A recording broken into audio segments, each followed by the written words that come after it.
Hello friends, நம்ம இந்த வீடியோவில் பார்க்க போகிறது இனி அசையா சொத்துக்களை விற்பனை செய்தாலும் ஜிஎஸ்டி வரி செலுத்தும் என்று மத்திய அரசு ஒரு அதிரடியான அறிவிப்பை வெளியிட்டிருக்காங்க. இந்த அறிவிப்பு சம்மந்தமான முழு விவரத்தை தான் இந்த வீடியோவில் பார்க்க போகிறோம்.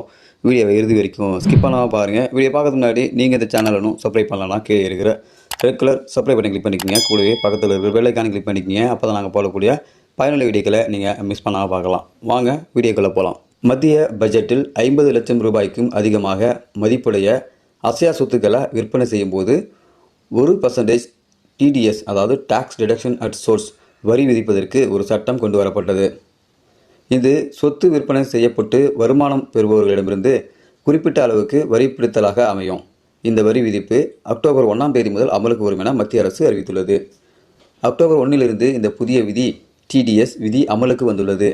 எனவே 50 லட்சத்துக்கும் அதிகமான மதிப்புடைய அசையா சொத்துக்களை விற்கும் போது வாங்கும் போதிலும் அதற்கான 1% டிடிஎஸ் கட்டாயமாக செலுத்த வேண்டும் என மத்திய அரசு தெரிவித்துள்ளது. ஸோ இனி வருங்காலங்களில் நீங்கள் யாராவது சொத்தை வைக்கிறீங்க, உங்களுடைய நிலத்தையோ இல்லை வீட்டையோ நீங்கள் விற்க போகிறீங்க அப்படின்னாக்கா இந்த விற்பனைக்கு ஜிஎஸ்டி வரி விதிக்கணும்னு சொல்லியிருக்காங்க. இந்த ஜிஎஸ்டி வரி பார்த்தீங்கன்னாக்கா 50 லட்சத்துக்கும் ரூபாய்க்கு அதிகமாக மதிப்புடைய அசையா சொத்துக்களை நீங்கள் விற்பனை செய்யும்போது 1% நீங்கள் ஜிஎஸ்டி செலுத்தணும் அப்படின்னு சொல்லிட்டு மத்திய அரசு ஒரு புதிய சட்டத்தை கொண்டு வந்திருக்காங்க. இந்த சட்டமானது அக்டோபர் 1 முதல் நடைமுறைக்கு வரும் அப்படின்னு சொல்லியிருக்காங்க.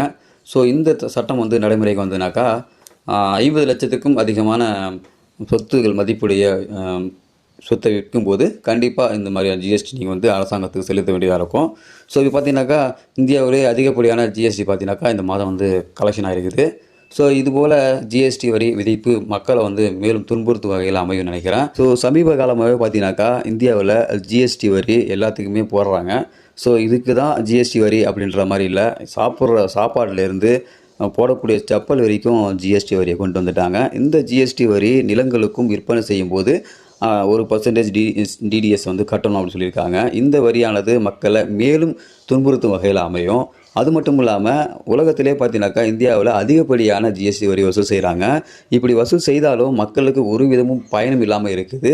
ஸோ நீங்கள் ஜிஎஸ்டி வரி வசூல் செய்தாலும் மக்களுக்கு தேவையான மருத்துவம், கல்வி இது போன்ற பயனுள்ள சேவைகளை நீங்கள் அந்த ஜிஎஸ்டி வரியில் செஞ்சிங்கனாக்கா உண்மையாலுமே மக்கள் இன்ட்ரெஸ்ட்டாக அதை பே பண்ணுவாங்க, ஜிஎஸ்டி வரி செலுத்துவாங்க. ஆனால் ஜிஎஸ்டி அதிகமாக வசூல் செய்தும் இது வரைக்கும் இது போல் திட்டங்களை மத்திய அரசு எதுவுமே அனௌன்ஸ் பண்ணலை. ஸோ இலவச கல்வின்றது சாதாரண ஒரு ஏழை மக்களும் நடுத்தர மக்களும் நல்ல கல்வியை பெறணும் அப்படின்றது தான் முக்கியமான ஒரு வேண்டுகோளாக மக்கள் மத்தியில் இருக்குது. அதே போல் மருத்துவம் பார்த்தீங்கன்னாக்கா இன்றளவு கூட கவர்மெண்ட் ஹாஸ்பிட்டலில் நல்ல வசதிகள் இல்லாத நிறைய ஹாஸ்பிட்டல் இருக்குது. அனைவருக்கும் ஒரே மருத்துவத்தை கொண்டு வரணும். ஸோ என்னதான் நீங்கள் திட்டத்தை அனௌன்ஸ் பண்ணாலும் அது செயல்முறையில் இருந்தால் பார்த்தீங்கன்னாக்கா ஒரு இன்னமும் கீழ்மட்ட நிலையில் தான் அது இருக்குது, மேல்மட்ட நிலையில் இன்னும் வரலை. எவ்வளோ ஜிஎஸ்டி நீங்கள் வசூல் செய்தாலும் அதுபோல் மக்களுக்கு பயனுள்ள சேவைகளை நீங்கள் கொண்டு வந்தீங்கன்னா உண்மையாலுமே பயனுள்ள ஒரு திட்டமாக இருக்கும்னு நினைக்கிறேன். ஸோ நீங்கள் இந்த ஜிஎஸ்டி வரியை பற்றி என்ன நினைக்கிறீங்க? உங்களுடைய கருத்துக்களை இந்த வீடியோ கீழே கமெண்ட்டில் தெரியப்படுத்துங்க. மறக்காமல் இந்த செய்தியை உங்கள் நண்பர்களுக்கும் ஷேர் பண்ணுங்கள்.